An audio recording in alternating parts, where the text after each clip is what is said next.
Hello नमस्ते प्रणाम हर हर महादेव।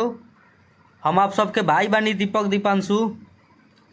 तो भैया आज हमरो सब खातिर लेकर कैल बनी बहुत एगो जबरदस्त लोकगीत गाना बाटे ऑर्केस्ट्रा सॉन्ग।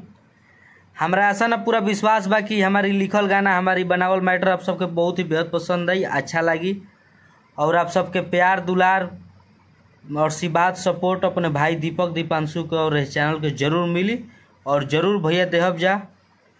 तो चलिए जे भी भाई अभी तक हमारे इस चैनल के सब्सक्राइब नहीं कैले प्लीज़ आप लोग सब्सक्राइब करके बेल आइकन प्रेस कर ली ताकि जो भी वीडियो लेकर के आई नोटिफिकेशन आप सबके पास पहुंचे, ताकि आप सब उस वीडियो को देख सकी जा सुन सकी जा।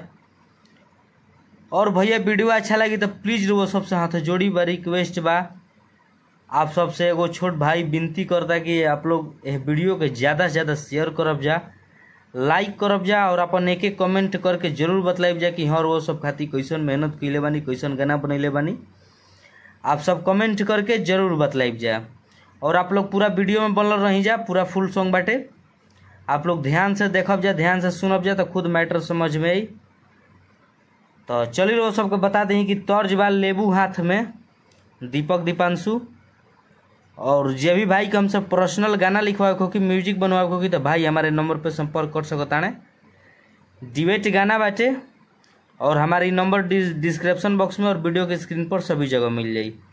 डिबेट गाना बा लड़का लड़की दोनों लोग के बाटे, लड़का के पंच लाइन बा और तर्ज बा लेबू हाथ में ऑर्केस्ट्रा गाना लोकगीत बाटे।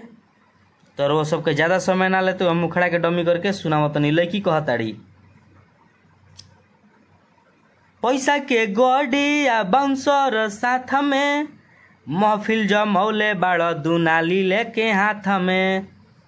पैसा के गड़िया बाउंसर साथ में महफिल जमौले बाड़ दुनाली लेके हाथ में।